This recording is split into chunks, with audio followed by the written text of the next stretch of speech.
Hello, everybody, and welcome to today's My Cane's recruitment show, where, as you can see, we're going to be talking about how you can boost your revenues by up to 900%, zero cost as well, which is another very big phrase that I'm a big fan of, Mike. I like things that are zero cost. I like things that say 900% growth and zero cost. I'm a big fan of The those things. combo of the two together. I'm a combo kind of guy today. Yeah, that's it. Yeah, you Yeah. are. Now, on that, Mike, 900%, that is a big old number. That is a big boy that's a big claim. How did you come to that 900% number? I thought we agreed you wouldn't ask me that No, because, I just ignored everything you've ever said to me and wanted to throw you under the bus. So. okay, fair enough then. Well, the thing is that it's two ways I arrived at that number. It's a maximum. It says up to, right, which is, obviously, well, is it going to be 900%? I don't know, but the potential is there. But it comes from various bits of research that I've seen over the years, but also it comes from some things that we've done, some actual campaigns that we've done for ourselves, and more importantly, for some of our clients, recruitment clients. I keep the data. Now, I can't show you that data because that's not It's my not for us to data. show, yeah. I know. But what I can do is I can show you a campaign that we did, which illustrates the point of where this 900% business comes from. So can we just bring up the screen, Kirst? We can indeed. Right. Okay. So this is an AIDA campaign. You've seen me talk about AIDA. So this is an AIDA campaign that we ran, and I rather think it was 2018 or 19. I should have looked it up I really, think it but was around about 18. 18. It was 18 because we were in the old offices, weren't we? So Mm-hmm. 2018. So I'm not going to bore you with the details, but we reached out to a bunch of people who didn't know who the hell we were, right? And these are the results that we got. About 50% not interested. This is what we expected, and I'll tell you what we actually got. So this is what we predicted based upon research that we've seen. 50% not interested, basically. They're like, off and die. Leave me alone. Never contact me again. Or you get through and they're just rude to you, really, which is fine, absolutely fine, because they've self-selected themselves out, right? Not interested. We don't waste our time on them. We do not. Then you've got the not nows, right? So these guys, they kind of, what, it was a pleasant enough conversation. It was an easy enough conversation to have. It clearly wasn't going anywhere at that time, right? So they just weren't engaged, or they didn't have a reason to, or they've already got suppliers that they really like, or a whole bunch of reasons that they didn't want to engage, but they were friendly enough, which is fine. And they were kind of vaguely interested in the prospect, I suppose, but like Yeah, it's just and not relevant now. you know what though? I think I'm not going to blow my own trumpet because it's not something you should do on live video shows. But did I say that out loud then? We did, and it's upset us all, I think. Can you edit that out later? No. Okay. But I think they're buying to you as well, the person making the call. They either like you or they don't. It's Yeah. honestly, it's as simple as that, right? So if they don't like you, it's probably not going to go very well. If you've got a way about you, which you can develop, you can develop skills, and then you can kind of have a conversation, be a human being, be an authentic human being, not try and be a salesman. Then actually you stand a chance of having some rapport with them. Then we got 20% of people, well, they just want to know a bit more. I'm not saying they want you to pitch to them, or it says arrange a discovery pitch meeting. It's not presented as such. It's just to know a little bit more about them and Yeah. perhaps talk a little bit about you, really. And it often turns into a pitch. About 20%, about a fifth. And these are the reports that you can, or the research you can find on this. They're different, but they're not a million miles away Yeah, from it. they're all about this. We've rounded the numbers. Yeah, a guy, I know, contact Paul Rawson. If you're watching, hi Paul. He sent me a very interesting diagram the other day, which is pretty much these numbers, really. And then from the engaged group, because obviously that's 100%, so 5% from the 20%, overall that is. So you've now got 45% in that group and 5% in that group. Don't know how to represent that to make it clearer. Anyway, It doesn't matter. It's 5% of that 20%. They're ready to be, they're open. Okay, tell me what you've got. Basically, you're in a pitch situation. Okay, that's what we did. And I can't remember. I think we reached out to about 60 people in batches, but 60 batches of 20. I think. Yeah, I could look at the numbers anyway. But so this is what we actually got. These are the numbers that we actually got. So slightly less people told us to come and die, which is nice. Slightly less people were open to a conversation, but they weren't really interested in doing anything now. But the good news is about a third of people were kind of open to have a conversation. And then about 14% actually were pitched to. And what we got from this, by the way, was that, because this whole campaign cost about 700 quid, didn't it? Or so, or whatever it Yeah, I cost. think less than that. Yeah. And it's actually, that number's out of date now because we won a client quite recently, last couple of months. And so that's gone up from them. But the point Yeah. I'm trying to make is, Unexpected guest 4 years later. indeed it was, yeah, bless their hearts. It still pays dividends, this campaign. I love it. Mhm. But, what I'm trying to get across is you clearly have a bunch of people who hate you or don't, or hate what you represent. You have a bunch of people that want to buy, and he's got this mush in the middle. We call them the forgotten 45%, which if 5% convert 45%, that's 900% difference.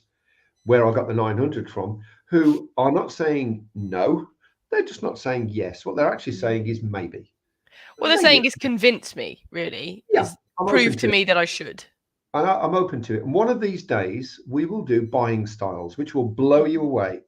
Right? It's like secret, isn't it? Do you remember buying styles, Kirsty? I do, and I use buying styles all the time They're mentally when I'm magic. talking to people. But what buying styles tell you, in fact, we'll do that not next week because we've got a special next week, but the week after that, we'll do that.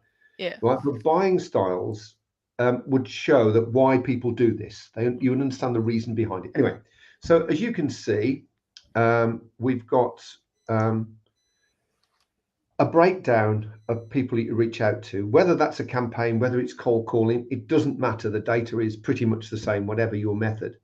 And what we want is to be able to liberate as much of that. All gone dark because the sun's come out. Just going to close the. The joys of live videos, ladies and gentlemen. Yeah. I just don't give a toss really. But look, right. So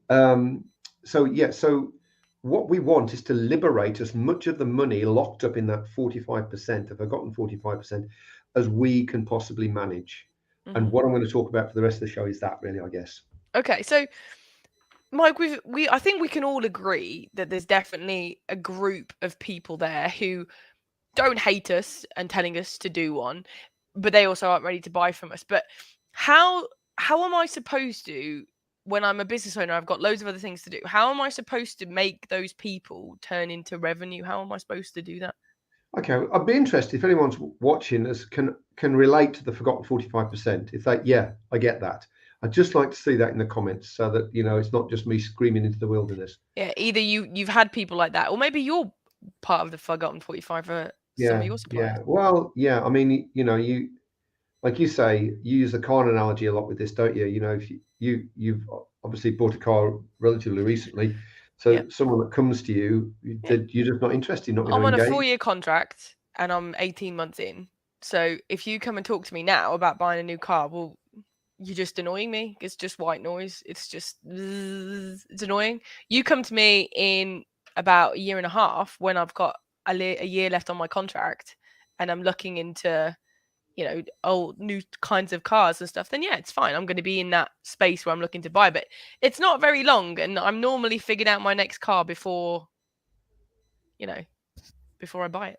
Well, this is a key point, right? So I'm going to talk about this kind of conversion of the 45% because that's the point of today, really. Yeah, because we've got a lot of people, Moran, Nick, Mason, all agreeing with the fact that yes, they The agree with money, this one. there is definitely money. That slide I had up a few minutes ago, that didn't all happen as soon as those numbers didn't happen as soon as the campaign finished. They were It was very 4 years different. ago. Yeah, You know. they were very, very, very different to that. But gradually over time, the good numbers have got bigger and the small numbers have got smaller. The bad numbers have got smaller. So, the people that want to engage, yeah. And that's the same as anybody, I think. Right. So the buying zone concept that Kirsty was referring to is that when people buy things, they're on a buying cycle, whether it's a jar of coffee or a car or a house or a candidate or a person to go on a company to go on their preferred supply list. They have a cycle during which that they buy or they're Mhm, looking. And before that, they're aware that they're going to buy, but they haven't done anything.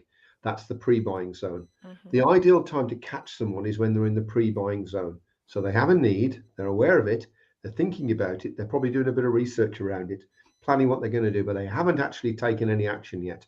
It's When they not start to urgent. take action, so using the car analogy, they're reading the magazines and looking online and various things, look at the reviews, and then they start to take action. They go out and get test drives and talk to salesmen. And it's the same for most people that buy things. They have a pre-buying zone and a buying zone. Catch them in the pre-buying zone, it's the best time. catch them in the buying zone, you're a bit Johnny come lately, and the chances are that you might Someone else struggle has to done get the them. groundwork. Yeah, right. So so we must recognize that a lot of the people we reach out to are going to be in the non-buying zone. They're just not interested really. And these are the people that we're going to target with this. Now, I'm going to talk about how you process them in just a few seconds. But let's start by thinking about this big group of people, right? So there's a huge group of potential clients who will talk to us. They don't want to talk about work. They don't want you ringing in every 3 months, got any requirements. They don't want that. They want to engage. And if anything, there's an open door to build a relationship with them. But that can take some time. So if you're vacancy scraping, you ring round, you've got a candidate, not interested, mate, then you can leave it at that. But if you develop the relationship, maybe next month they will want somebody, or the month after that, or the month after that. Or in our case, they don't want to do anything right now, and then something happens, and suddenly they do want to do something. And they want a Right? quick turnaround sometimes. They want, and they turn to people they know, they trust. You've got to build relationships are about trust, confidence, and clarity. So trust, obviously, that they can rely upon you to do a great job and be trustworthy kind of person. Confidence that you actually can do a great job for them, and clarity to know exactly where they stand with you. Right. So that's what all of us look for when we buy things.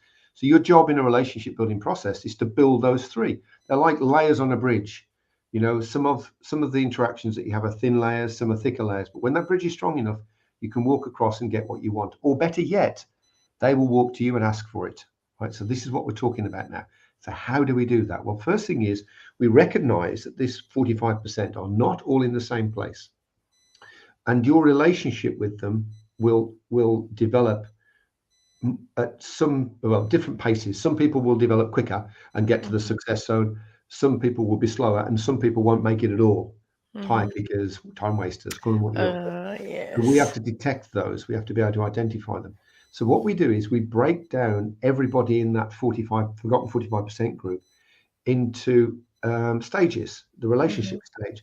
Now, people probably do this already, I would think. But the best way to do it that I've found over the years is to use your strength of relationship based upon how you can communicate. So, What do you mean? right. So to begin with, you met someone at an event or online or something, or maybe you just cold call them or whatever. That relationship is in neutral. There's no real relationship at all, to be honest. The first level of relationship is often interacting on LinkedIn or Twitter, because those sites are designed for that. It's not weird to comment on someone's post. Yeah. And if someone comments back, it's not weird for you to reply to that. That's okay. It's not a weird thing. So from neutral, the first phase that you would go in is interactions on LinkedIn. That's normally it. The next stage that you need to get to is to be able to send a message to someone. It could be a LinkedIn message or it could be an email, and they answer it. Anybody can send a message, but the question is, will they answer it? If you send it and they just ignore you, you're still in the LinkedIn zone. Okay, so when you say answer it, do you mean like say you sent someone a LinkedIn message and they just replied with yes? Are you counting that, or do you have to form a dialogue with this person? I think that's a half a point, Kirsty. I think that's a half a point because they've acknowledged your existence, but they clearly don't want that to turn into what we call a bubble of conversation or bubble of interaction. They don't want it to be a bubble. They don't want to be a bit of to and fro. But hey, that's a good thing. So that's a tick in that box. I probably would put them in the message and try again and see what happened. You can always downgrade yourself. If you go backwards, it's possible. Used to talk to people, but don't anymore, that kind of thing. So you downgrade them. But the point is that once you get people from LinkedIn into messages, there's a bunch of strategies, which I'll talk about in a second, which can help you do that. The next stage after messages is calls. And what I'm saying is you can call anybody. It can be a cold call, but I'm talking about making a call and someone accepts it, knowing it's you. Oh, Yeah. Mike, how you doing? Yeah. And it's important to have a call because it can be a video call these days or a telephone call. But the important thing is now they're taking on more of me as a person, written, audio/video, and then in person. They're getting more of me, and the more people will see you and communicate with you in a richer way, the more likely they are to buy from you, and we know that as well from research. Form a relationship with you. Yeah. So you've got neutral, you've got LinkedIn, you've got messaging, you've got calls. Then you have informal meetings, which used to be a big deal pre-COVID. So, hey, I'm in town, drop by for a coffee, or look, I'm in town. I don't, I know you've got no time. If I just turn up at reception, we can shake hands in reception. All of those things just to get a meeting. Because now we've met once. So if you met once, we can meet again. Mm-hmm. Well, you could invite them to a social event that you're running. If they come to that, that's an informal meeting. That's absolutely fine.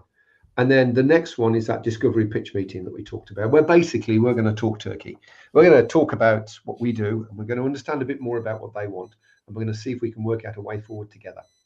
And Okay. often that turns, certainly for smaller clients, often turns into a pitch. It's called a Okay. discovery pitch, right? So the whole point of this is that you've got these silos, these stages, and you've got people in them, and your job is to move them from one to the next, to the next, to the next. If someone gets bogged down or goes backwards, Mm. they used to take your calls, but they don't anymore. Do they reply to emails? Not really. Oh dear. Do they respond to LinkedIn? Not really. Neutral. Get rid of them. Get shot of them because they're wasting your time. They found themselves from the forgotten 45% into the 50%, and they don't want anything to do with you. Well, fine. They've selected themselves out. But this is great if you've got a team and you Mm-hmm. expect people to develop relationships with people because you can see exactly where you are. And there's a bunch of strategies that can get one person from one silo to the next, to the next, to the next. And you can work with your team to apply those strategies. I would say as well with teams, you get a lot of time wasters with younger people because what will happen is, or inexperienced people, I should say, they tend to have contact with people who will have contact with them, who will Yeah, take the free coffees and who will take the free events and things, but are really never going to buy from you. And so by doing this as a business leader, most people who are watching this who are business leaders will probably just intrinsically know or get the idea. But those people who are told to go out and do relationship building stuff will just veer to those people. They're easy, even though you're yeah, never going to you get any see it a money from lot them. So this helps you as a business leader to train your because in employees the to sort of silos, notice that. you can do it in a spreadsheet if you want. It's no big deal, but you put a date that you go into a particular silo. So you know Mm. the date they went in. If they're stuck in that date for more than 3 months, you got to ask yourself, well, okay, okay, are we ever going to move them out?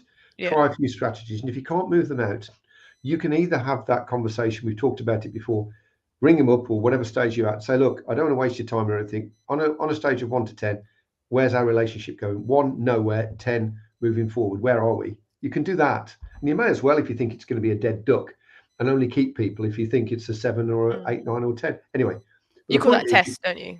it is a test. Yeah, you're quite right. You can move people forward. Can anyone put in the comments if they've seen people, or maybe they themselves have fallen foul of that? Oh yeah, well they'll see me for a coffee again. They'll come to the cricket again. They'll have a chat over the telephone again, but they won't seem to get anywhere Yeah. close to being a buyer. Has anyone got any of those in their lives or seen people, particularly less experienced people, as Kirsty said, who've got that? But just put that in the comments. I'd be interested to see. Okay, Fantastic. Whilst people are doing that, Mike, I think now it's time to move on to sort of the final main section, which is how you would kind of move people through this okay, system. okay. So yeah, you have a series of tactics that you can use to move people from one silo to the next. Right, it's what we teach people. It's the bulk of our job really is to teach people how to move you along the pipeline or out into dusty bin, gone. Make room for someone else to come in. Right now, the way you do that is everybody that you're working on Mm. is part of a 3-tier um, contact regime, and I'm going to talk about that now. Actually, Kirsty, if you could Okay. bring it up. So, okay. Right, so this has got 3 tiers. First tier, so everybody in your pipeline, and you can apply this, by the way, to clients as well. Exactly the same thing. Exactly the same thing. So you run it through CRM. It's a CRM system driven thing. Everybody has a scheduled interaction based upon how important you think they are, the likelihood of doing business with them, plus the value that you can make, the money that you can make from each person, right? The more valuable and the more likely it is to happen, the better quality of scheduled interactions they have every couple of months and maybe 2 visits a year, maybe every other interaction is a phone call, whatever. Whereas lower down the scale, it's more email and phone call and maybe 1 visit a year. And for the very lowest level is 1 phone call and the rest is email, right? So you can decide what that schedule is. And if you're working with a team, you can help them decide which of these contact regimes that they should have. That can be locked into CRM and it's done. Tier 2, which is the most important one, weirdly, are ad Mm. hoc interactions. You've heard us talk about the mere exposure effect before. If you haven't, you should Google it. basically, the more familiar you are to somebody or something, the more likely they are to engage with you. It's how advertising works. And so interacting online by commenting on people's posts or drawing people attention to people's posts or your post that you've made or other people's posts, interacting online, which is a very easy thing to do. Mm-hmm. It's not intrusive. It's not inappropriate for It's levels of, something you can plan into your day as well. At the yeah, beginning, you can plan yeah. in 5 or 10, 15 minutes where we've talked about how you can do that before with We spreadsheets and have. things. I do two a day. So in the Mm-hmm. morning, I do on and off all day really because I like it. But and when I'm busy, I do in the morning, early on, when I kind of open up on things, and when I'm watching TV, because Mrs. Ames watching dreadful things on TV. So, oh man, some of those things. But so I just lose interest after about 20 minutes, and I'm doing stuff online, which is fine. But you find your own way. But those ad hoc interactions, if they post, the people you're targeting post, you can do it through LinkedIn. If not, you've got to do it either through LinkedIn messages or emails. And you've got to send them stuff, and therefore the frequency of ad hocs will drop. But you're looking around about one or maybe two interactions a month, if you Mm-hmm. can. Don't force it though. And then the third tier is a subscription tier, which is really important because to build a strong relationship, it's estimated you need 26 interactions, 26 quality interactions a year. And if you have a subscription, which is once a month, there's 12 of them right there. And it doesn't matter, by the way, the research tells us, and I can bear this out, it doesn't matter whether they read your email or not, quite frankly. What matters is it comes through. They're okay with it coming through, else they would unsubscribe. Mm-hmm. Occasionally they read it, but they are aware of you. And this is that mirror effect. They become aware of you, a little bit more familiar with you once a month. Then, if you're interacting online as well in a structured way, so people get more awareness of you, and then if they get some sort of call from you or a very specific email from you once every quarter, say, Mm. then that's your 26 right there, right there. And by the way, if you want to maintain a relationship, it's still 26 key interactions, not work related, is what I mean. So, not Yeah. about placing people or anything. That's not a quality interaction. I'm talking about stuff that's outside of that, non-operational interactions, really. Fantastic. And just a quick one on that subscription interactions. We also have a policy whereas if someone doesn't open our emails for a certain number of times, we then get in contact and say, do you want to receive them still? And if they say no, then that's fine. They Well, opt out. I think that's true. There's a thing called the online reputation, which I think you and Peter are going to talk about one of the days that I'm not here. Mm-hmm. So I think because Pete's a bit of an expert in it, so I think that'd be very useful. If you do send emails out, particularly automated emails, you should tune into that one, I think. Mm-hmm. Fantastic. Okay, Mike. So we've had some responses. Here I had a VP of Ops role on the cards for 8 months. Client Sturk had 2 meetings and proposal sessions. Then they go quiet. Yep, they're what's called a tatter. They're a taker and a taker, TAT. Tatters, not interested, they just hang around. And you know that. You just know it. Get them out, get someone else Yeah. in. And then we've got another one. Surely after the second, third, or fourth time, it's our job to qualify them in or out, then move on. Damn straight it is, yeah.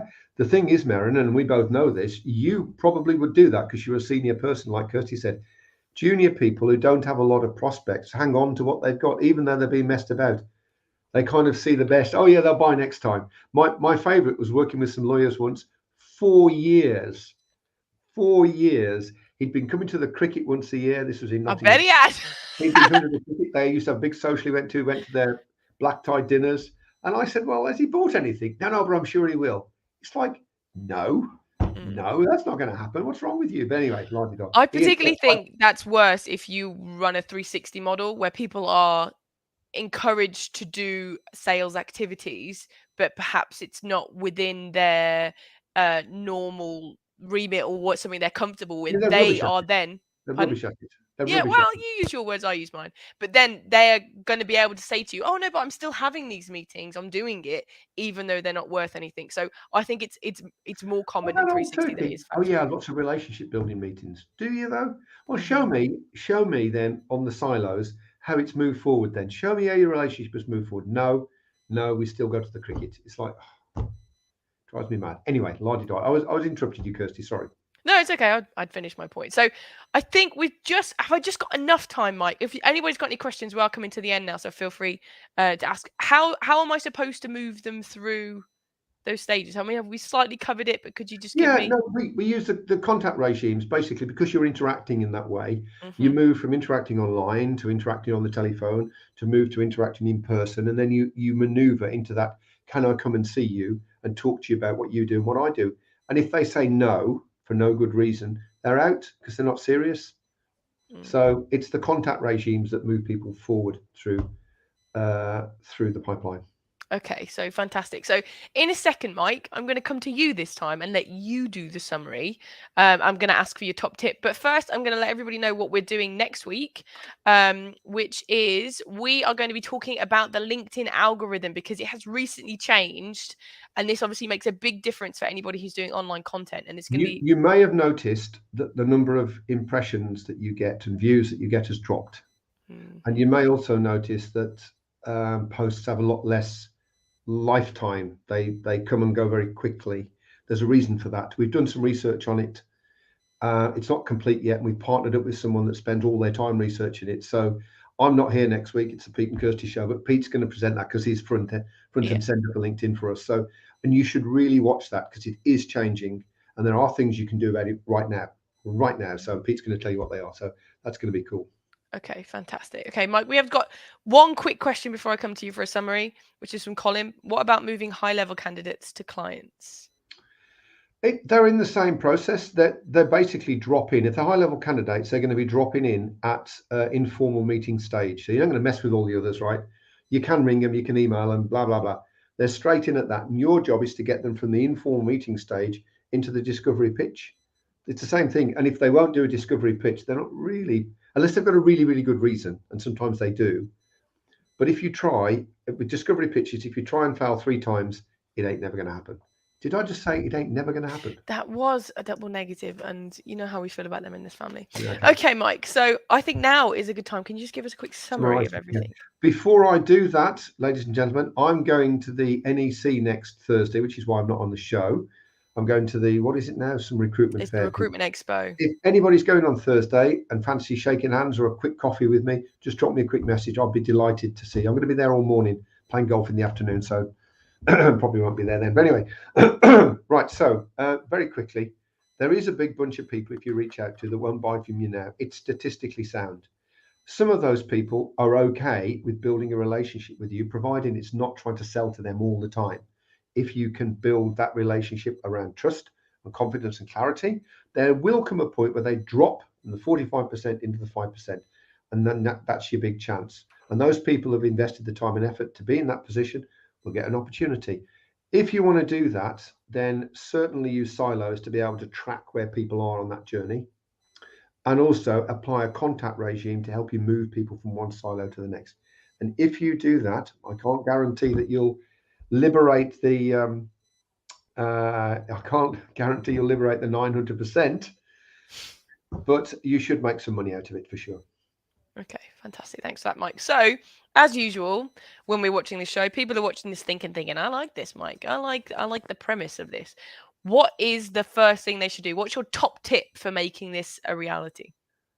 Um, it's having something to change the dialogue really. What do I mean by that? So if you're talking to someone and do you want to say you're trying to sell a candidate in, for example, and no, I'm not really interested. Well, that's the end of it then. So even if they were in the 45%, it's not going any further. If you've got a really juicy piece of chunky content, so not a piss out little thing, but somebody that you absolutely know people like this person that you're speaking to would be interested in, then you can change the narrative. It's like, well, okay, respect that. By the way, just to say, we produce content specifically aimed at people like you. For example, at the moment, we've just released this, whatever the content is, and I'd be delighted to send it to you. Is that the kind of thing that you'd be interested in? If we don't do it all the time, it hassle you, but would that be so? So if I get something, it's okay for me to reach out to you from time to time. Mm. Yes, it is. No, it isn't. And if it's no, and it's a really good piece of content, they're part of the 50%. If it's yeah, sure, you can do. Yeah, it's like they're not going to be like too matey with you, but Yeah. no, not too soon. Too soon. But I think if you've got that piece of content, it changes the narrative away from will you buy this from me to can I add value to you, and that's a completely set of different conversations. And then if they say yes, then they have self-selected themselves into your relationship pipeline. But We're big fans of self-selection. Okay. I think that has been very eye-opening, Michael. And first of all, I'd like to say thank you to everybody who's watched today and given us some comments and some questions. We always enjoy that. I like putting Mike on the spot, and he just likes answering I questions. love it. Yeah, bring it on. Yeah. Yeah. And thank you to you, Mike, for just being fabulous as per usual. Yeah. Should I just change my moniker to the Fabulous Mike Ames, or is that one step too far? Too far. That's about 8 steps too far, I think, actually. And we look forward to seeing you all next week. We will indeed. Take care. See you. Well, see you in 2 weeks.